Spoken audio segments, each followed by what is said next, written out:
Welcome to the England Rugby Pod.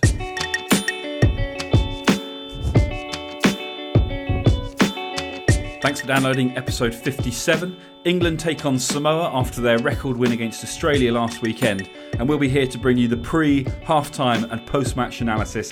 You're listening to the England Rugby Pod, the rugby podcast that believes England will win the World Cup in 2019. Hey guys, welcome to game day. England v Samoa. It's the last of the autumn internationals, and I'm joined, of course, by Dan. Hi, mate. Hey Andy, how you doing? Are you looking forward to it? Yeah, I am. You know, it's a slightly different one to last weekend. Obviously, maybe a bit more of a kind of testing ground. I hope I'm not jinxing them. I'm touching wood right now. I hope I'm not jinxing them, but it'll be interesting to see some new combinations. I think any game right now, in this part of this Eddie Jones era, is exciting to see. England in an England shirt. You know, it's it's good. I'm looking forward to it. Yeah, same. And I don't mean this at all with any disrespect to Samoa, because Samoa are actually a good team. They ran Scotland close, but I think I'm probably more excited about seeing a few of the combinations, about seeing the likes of how Genge gets on, how George does for a start, Slade at 13, Kerr at 9 as a starter, which seems to have been a while when everyone's fit. So they're the things that I think are probably exciting me most at the moment. But let's not underestimate this Samoa team. They can give us a good match, and hopefully we won't get whining, moaning little bitches this week, which I'm sure we won't. No, I suspect it's going to be a pretty physical. If we're predicting how things are going to pan out early on, I think the first half certainly probably quite physical. They may well run us pretty close. And England have shown over the last 22 games or whatever it is that it's not that rare that they go in at the half down. So I don't think it'll happen. If I'm if I'm making predictions, I think England will probably take control of the game fairly early on and maintain that control throughout. But like you say, the Samoans as individuals, at least, they've got some good players, and they have the ability to create problems for England. I just don't think they have the ability to do it for 80 minutes. And I think ultimately that's what it will come down to. But it should be a good game. We should have gone, really. We were looking today. There's still tickets on. Well, I say still. They'll be closing the doors fairly soon, but for like £30. Oh, that's disappointing, actually. And the England women play on the same pitch after the game, so you'd have got two games for the price of one. Oh Jesus, we definitely should have gone. So we probably should have tried to get down there and watched England men, then England ladies.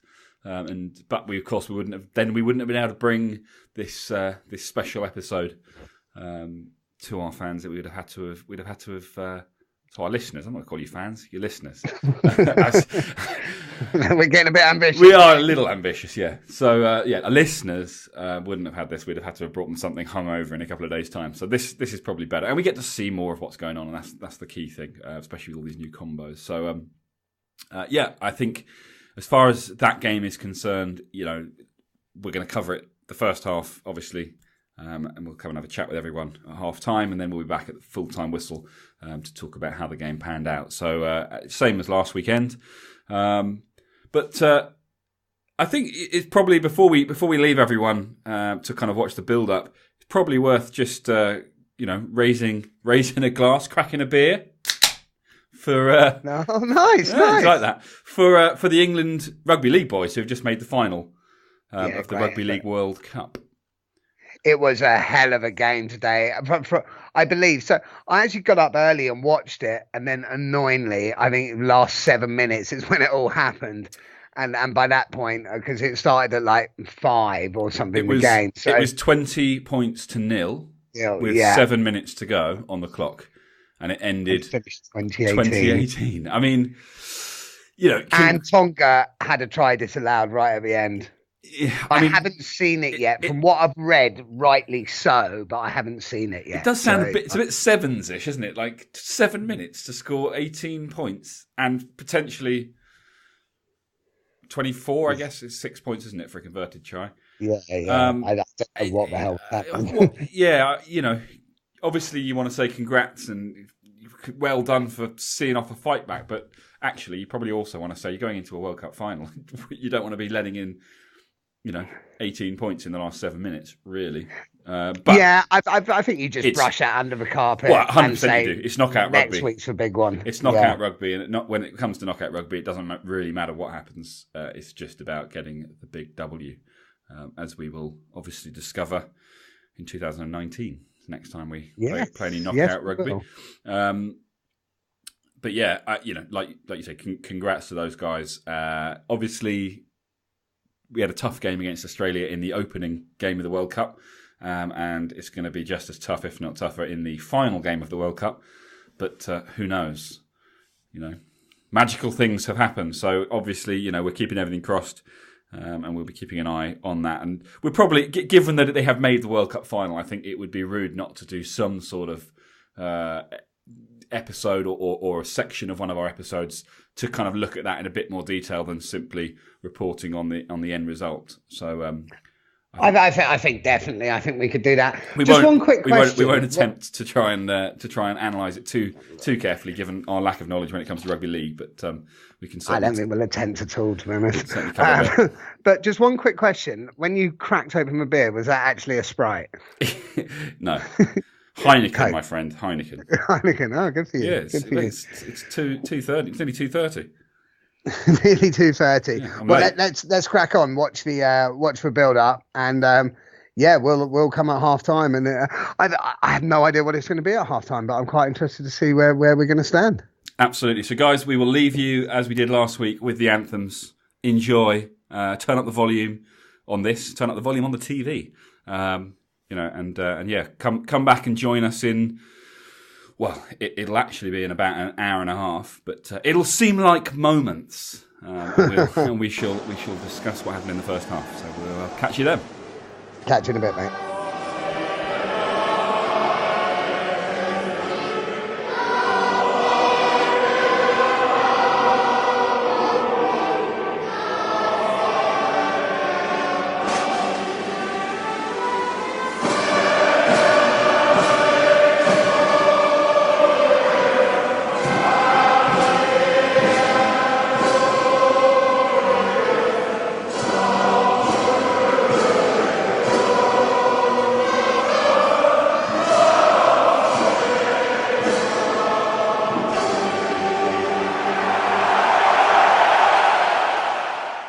Hi guys. Okay, so half time.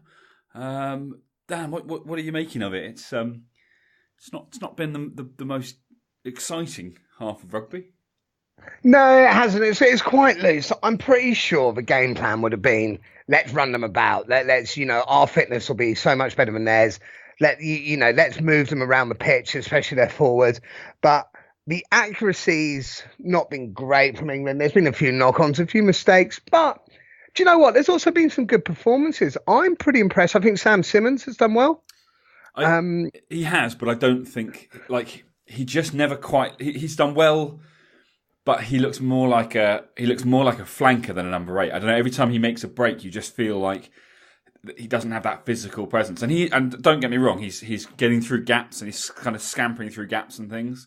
But you almost feel like, I don't know, it just doesn't feel right. It feels like it needs to be a Billy Vunipola or a Nathan Hughes and someone who's just, big and strong. And I think they're dragging me. It's a tough one. I do agree with you. Like he hasn't suddenly made huge, massive yards, but he has made some hard yards. Yeah, no, I agree. I'm not knocking. Like I think he's had a pretty good game so far. So yeah, I do. I think Wazowski's played pretty well as well. Defensively, they haven't been great. No, and this is the big problem, isn't it? It's all well and good saying, "Oh, they've had a really good game because they've made a few breaks and they've had some, quick feet." But it's like this isn't sevens. They're treating it a little bit like a game of sevens, and like you say, maybe that's part of a game plan to try and tire the opposition. But if you try and translate it into what you'd expect to see against Australia, against New Zealand, against South Africa, or even against the most of the Six Nations teams, if you haven't got the defensive part of your game, it doesn't matter how good you are, on your feet. You're going to lose the game. And it's a tough one because it's not against those guys. I mean, agreed. it'd be a very different game plan. Do you know who I think's been actually quite poor? Is Ellis Genge. Yeah, I think he's missed a few tackles. Like he's charged up a few times, missed a few tackles. He just seems to be a little bit off the pace, I thought. Well, and for me, Robshaw as well. And again, I know that he notoriously does a lot of his work in a way that no one is ever able to actually see it until you read the stats. But I've been trying to kind of keep a close eye on it. It just doesn't seem like he's doing much for England at the moment. Maybe that's just me. What? Yeah, I mean, I hadn't really noticed Robshaw either way, to be honest. So I'm not sure. I mean, for me, the only person I've sort of felt, I mean, Yule's made that mistake, but also, I mean, his try, what a beautiful line he picked, Yeah. and he seems to be growing into the game a bit. To me, Genge just he almost looked a little bit lost at international rugby, which surprised me because I thought he was ready. I think in the second half, I'd like to see Samoa from him. Oh, very clever. You see what I've done there? I did see. I think you've probably been thinking about that for the whole of the first half. Have a think about it. And waiting, get back to it full time. It'll probably click in your head. Okay. Yeah. I tell you what. For me, what I think is most disappointing and what I think was most important going into this game was the defensive performance.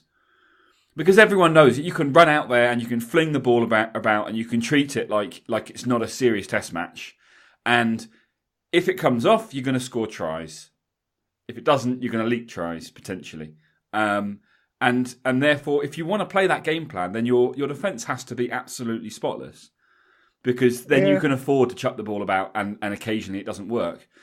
But if you're not firing defensively, and then you're playing this kind of game, it's a dangerous game, and you know the scoreline already shows that England are going to, I suspect comfortably win this game. I suspect in the second half, they're probably going to put even more points on them. And so at the end of this, it's probably going to be 50 plus points to 7 or 10 or maybe 14. And everyone's going to say, great win. But I think you're right. Do you know what I mean? I feel and Gustard will be happy with this performance so far. I think, like you say, defensively, I don't think they will be. They needed a clean sweep. They needed to do this and not let anything in. And as we saw through some very poor England play early on in the first half, they let in the try, and it brought Samoa to a point where they were within 6 points.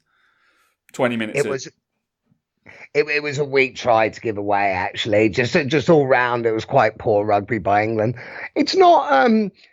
It's not the end of the world. I think a win it's very hard in these games when you've had two. You've had 2 wins already. This is the third and final match, and then you score a couple of early tries. Yeah.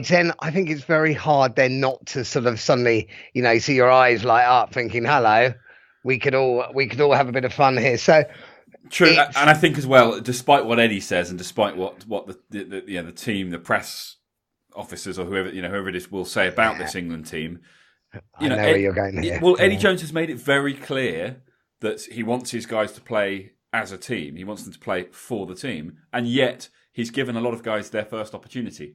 And how can you not try to play for yourself to make yourself shine? Because otherwise, and you take someone like Jamie George, for example, and of course, he's already been told Dylan Hartley is captain for the Six Nations. We'll be back starting again. So Jamie George is starting this game, but knowing full well that all he can do is retain his place on the bench. Which I don't think is in any danger whatsoever. No, I don't either. But it makes it tough, because in the case of, I think he's been with the England setup for long enough that I don't think this is a problem for him, to be honest. I'm using him as an example, but I don't think it actually will affect him. But some of the other guys, like our new centre partnership, these are guys who are thinking, I know who the alternative is for this shirt. So I need to do something to make sure that I get it. Which means, are we seeing a couple of situations where they may be holding on to the ball too long and trying to do a bit more too much themselves? Mike Brown's another prime example. He's clearly been watching, thinking Anthony Watson's doing pretty well in my position, and there's been a couple of occasions now where Mike Brown has failed to give the ball. Something we talked about a lot early in the season, during the Six Nations last year, failed to hand over the ball for what would almost definitely have been a try. And you're thinking, well, why? Why are you holding on to it? Because you haven't had that kind of impact in a long time for England. You're not a physical crash ball player anymore. Start shipping it. Otherwise, we'll find someone who can, and we already have someone who can, who has the added advantage of ridiculous pace. Yeah, I think that's a Mike Brown trait. I'm not sure that's unique to this match. You're right. It's so hard for these guys not to want to put in that big performance, want to not put in that sort of, superstar moment which gets them noticed. Because as much as anything gets them noticed amongst the press, half the time, if you've constantly got the press saying, why is he not playing? Why is he not playing? It does keep them on. I know Eddie won't pick a team based upon what the press say, not even nearly. Only based on what we say. Yeah, exactly. Based upon what we say, but if they're in the mind's eye, I think it does help. It's not. I'm not that disappointed. I think you're right. I think we'll run away. I think we'll score a few more tries. I think it's right, but we're trying to move them about. But we're trying to get them. We're trying to tire them out. And I think in the second half we'll see we probably have. Yeah, and also I think we've talked a lot in the past about finishers being, almost kind of specialists in doing what they do, and how some of the kind of the more regulars wouldn't have quite so much of an impact. I think today's a day where actually, when he makes the changes, I think it's going to make a huge difference, because I think the guys that will come on, they're just going to steady that ship. They're going to create. They're going to create a situation where the mistakes aren't being made, and I just think if you get rid of these mistakes, England is scoring every sort of 7 minutes in this game. I think so. Do you know what I could see? I could see someone like a Rocco coming on and scoring a hat trick, and the other wingers will be like Johnny May will be like, "Oh, cheers for that, mate. I've moved my winger about all day. He's absolutely knackered, and now you've got the." Yeah, I mean Johnny May's doing all right actually. Yeah, he is. Yeah, but yeah, there's a lot of chucking the ball around. There's a lot of they talk about great offloads, but there are things that they just wouldn't do in a game against an Australia or a New Zealand because of the risk. And some of the offloads they're not offloads. They're kind of punts that they're just kind of letting the ball go and thinking, oh well, we'll see what happens, because it's almost like it's Samoa, so they probably won't be able to do much. And I think the thing is, so we talked a lot before the game, in just moments ago, as it will appear to our listeners, but an hour and a half ago or whenever it was, about the fact that this is a very strong Samoan side, and we shouldn't underestimate them, and all this sort of stuff. But actually, the bulk of their side is made up of championship players. It's not. Yeah, I mean, I think what I was on paper they are not a great side at at an international level. So there's no question England should smash them, and they shouldn't be letting tries in. They should be holding them to 0. They need to be more clinical. And I know it makes it a bit more of a spectacle, but that's for England fans. The spectacle is seeing England putting in a clinical performance, and I think that shows more respect as well. To go out there and be clinical. Yeah, but I mean, you can't play a game plan based upon showing your opposition respect. You've got to play based upon what's right for you. And I think what's right for England is to try some of these guys, is to move Samoa about, try and loosen up the game. We have to have that ability to play, to adapt to different games, to different teams. And I do agree with you. Yes, defence needs to be clinical, and saying like if we were playing against, the All Blacks, Australia, Ireland, whoever. But the reality is you don't play the same against any one team. You don't. But I think that's the key thing, isn't it? If your defence is clinical, then you can afford to take chances in attack. Of course. And don't get me wrong, defensively, I'm not standing up for our guys defensively. It has been pretty poor in places.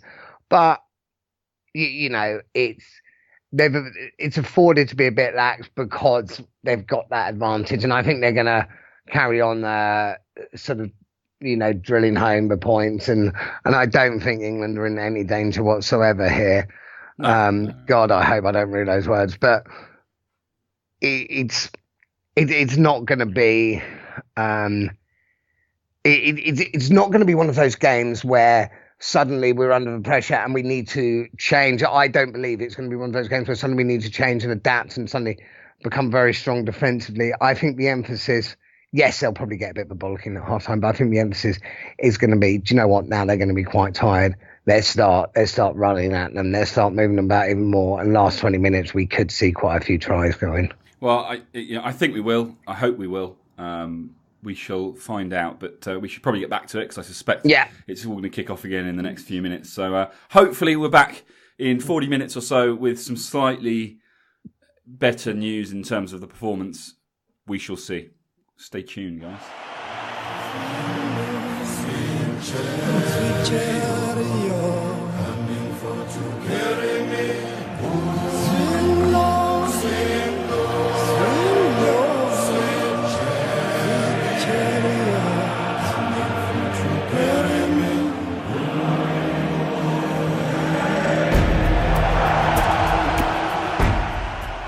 Guys, welcome back. Full-time whistle has sounded.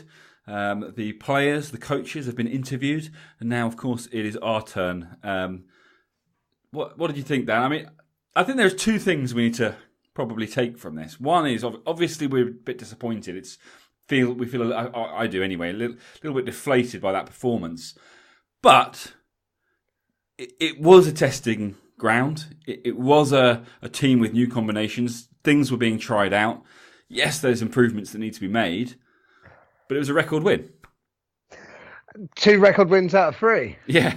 And, I mean, we'll do a full analysis later on. I mean, there were a few bits that are a bit disappointing. I mean, second half, there were more turnovers than at my local bakery, but it was... By the way, guys, all these Dan sayings are going to be available on the website, so...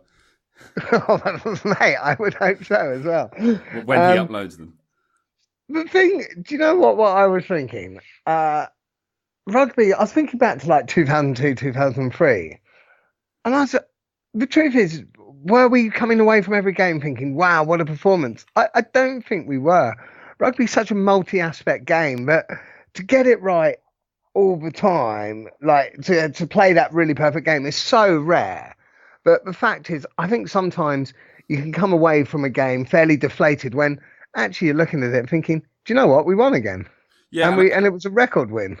Yeah, absolutely. And the thing is, you know, as has been said time and time again by Eddie Jones, by pretty much everyone in the media, you know, this is all about building towards the World Cup in 2019. And to build a team with 2019 in mind, you have to learn from every game you play in, right? You have to learn so that you can improve. Yeah. Well, if you play the perfect game every week, then what are you learning? Now, I know that that's sort of counterintuitive because if you play the perfect game every week, you win the World Cup as well in 2019. But if we're being realistic, we're looking to be better in 2019 than we are now, and the only way that's going to happen is if we can learn things from the games we play. And so therefore, I agree. I think from time to time, and particularly when you mix the team up quite as much as they did today, you know, it was a very different side in terms of its setup. You know, Sam Simmonds at 8, he did have a great game, but a very different number 8 to what we're used to. The centre pairing, I thought Henry Slade had a great game. I thought Alex Lazowski's wasn't as strong, but Stuart Barnes would care to differ. He thinks the opposite. I thought both did well. I thought both did pretty well. Slade, do I put him ahead of Joseph? Probably not at the moment in the big games because defensively I think Joseph still has the edge. My biggest problem with that pairing, and I guess the thing is I noticed it from Lazowski, and so maybe that's why I'm picking on him. But it felt a little bit like we had 2 playmakers in the centres who were trying to, or certainly in the case of Lazowski, a couple of times, were trying to be crash ball centres. And it's not going to happen. No. Do you know what I mean? If you're in there as a playmaker, you look for gaps. You know, and I know a couple of his passes, a couple of his offloads and things weren't great. They were a bit too quick or whatever. But actually, a lot of the times when he took the ball on, he took it on flat and then tried to punch holes. And you're not going to do that. You're a little guy. Well, that's why we've got what we need to forget. Like in the centres, we're chatting about. To me, I'm not saying he did poorly today, but to me, I think we rule out Piers Francis moving forward. What I think we've got to bear in mind is, yes, we haven't got Faz today. We haven't got JJ. We also haven't got Bentio. We haven't got Manu. Yeah. You know, we're missing some pretty bloody... Billy Vunipola. Yeah, Billy Villa. If we want crash ball, if it's Lazowski, you're a quality player. I might go with Manu on this one for the crash ball. So That's we've it. got I those just think options. when he found spaces, he looked really exciting. Yeah, But for me, too often he tried to punch holes, and but I think he had to do that hard work. Sometimes you do need someone to do that hard work, and I think the fact he rolled up his sleeves and showed willing to do it. yeah, I mean, I that's I, I yeah. think so. Yeah. But do you have to do that? Do you have to take contact like that? I mean, if that's you've clearly chosen a different game plan. You've clearly chosen to try and run around these guys. The Well, whole point if you're is to going for tire quick them ball, out. you still need to drag them in, don't you? You still need to, and sometimes drag them in does mean, So, doesn't necessarily mean smashing holes and making me hard, but it does mean sort of going into contact but then, to get the quick ball. yeah, I mean, I guess then my feeling would be he was used too often as the receiver rather than as the dummy runner, because I kind of think if you're going to get him to play that role, then make him the dummy runner, put the ball behind his back and send it wide quicker, and let's use that space. Because if the game plan, as you suggested at half time, was to run them off their feet, crash ball, that's just playing right into their hands, isn't it? They want a physical game. They're not the weakest of teams No, to so go up against. crashing out the first or second channel, they're rubbing their hands together. So yeah, I think that was disappointing. But look, like Dylan Hartley said in his post game interviews, if you'd offered him the score, this morning, he'd have obviously bitten your hand off for it. If you'd offered him the performance, then absolutely not, because too many of the basics were done wrong. Dylan Hartley, great captain, and he is a good player. He's probably not as good as Jamie George, but my God, he needs to be able to grow a moustache a bit better than what he does. I mean, it's the end of the month, dude. Like, come on, that still looks like what most people are growing at 17. No, I don't think that's going to affect his rugby a huge amount, but he needs to look at himself a bit there. To be fair, he does it every year. He makes quite a lot of money for the charity, and I think he styles it that way. Okay, nice. Make me look out to be the wanker. Well played to you. No, mate, no one thinks you're a wanker. Good for you. Anyway. Yeah, let's get back to the rugby, shall we? It was, yeah, mate, look, it was loose at parts, and it definitely was loose. The performance, there was a lot to work on. Whatever sort of Eddie says, whatever they say, when you're making that many changes, when you've got guys who need to impress, the chances of having a really fluid performance are going to be pretty minimal. So let's look and think, look, great result. I mean, overall, like we say, good results. I mean, we played a tier one, albeit a lower tier one nation at the start in Argentina. Then we had two tier two nations in Australia and Samoa. So, we've come away with some pretty good wins. So I think we can be overall pretty happy with these autumn internationals. Yeah, absolutely. The key thing, as we always say, is to get the wins, particularly when building towards the World Cup. I think it's always going to be disappointing not to double it up with the perfect performance. But like you said, you're not going to get that every single time you play. It's not realistic. But it's about building. I guess it's a shame to come away with a disappointing performance and know that you've got 3 months before the next England game. Yeah, always, isn't so it? There's quite a lot of time to have to then be thinking about, maybe overanalyzing and overthinking it. You almost want an opportunity to put things right. You kind of want to end on a high.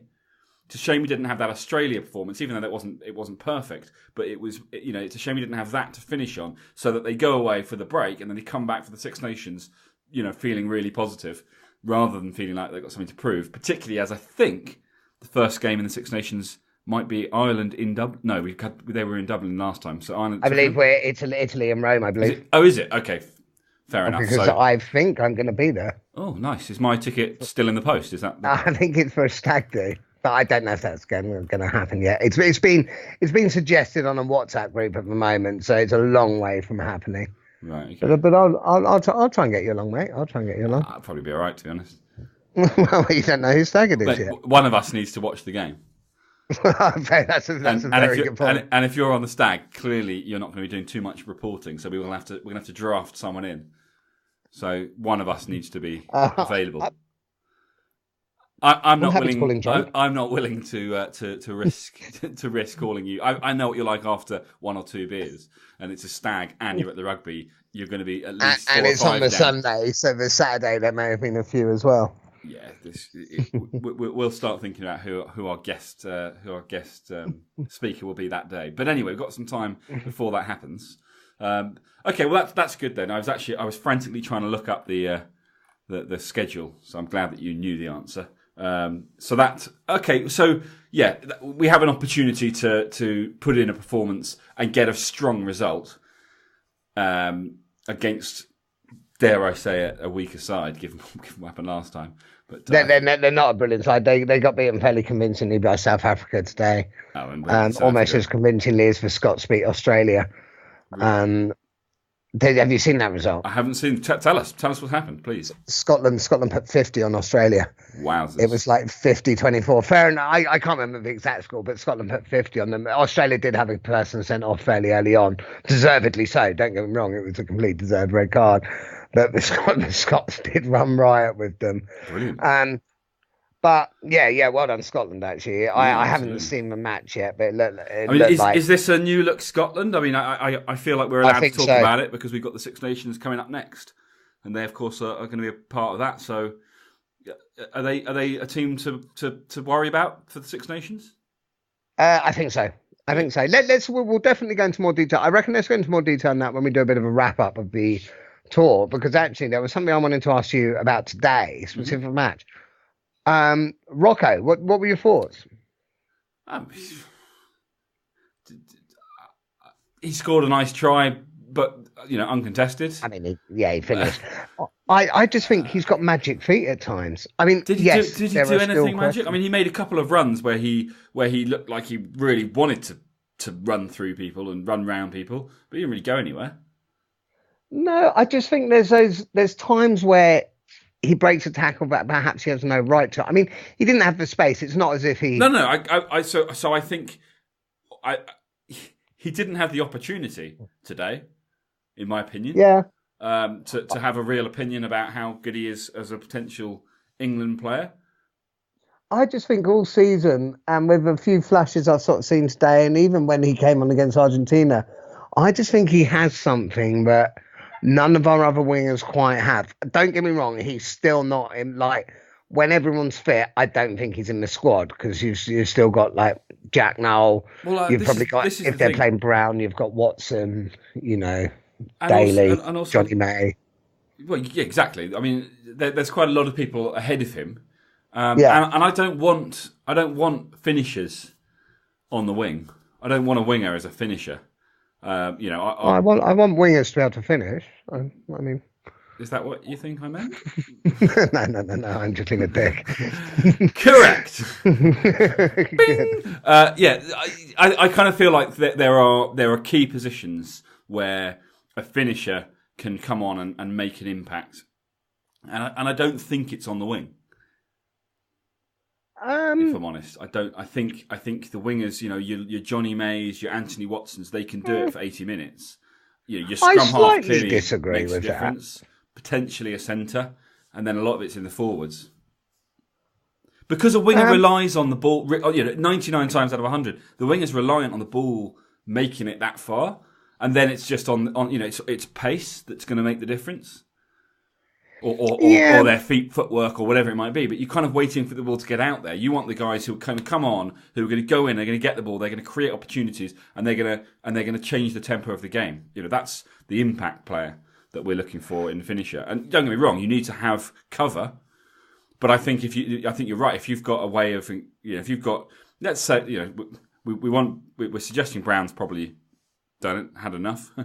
Watson, Daly, and Nowell as your back three. Then you probably need cover because you're not. Does Eddie agree with that though? I think Eddie still has Brown as his number 115. I mean, for me, Brown today was verging on poor. I thought he was all right actually. I mean, there were times when he made a break. He was running. He opened up defensively.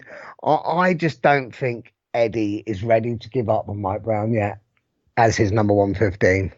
I'm not saying I agree with that. I'm just saying I think that's where Eddie's head's at. Where's your head at? I want Watson. Okay, so you want Brown out as well?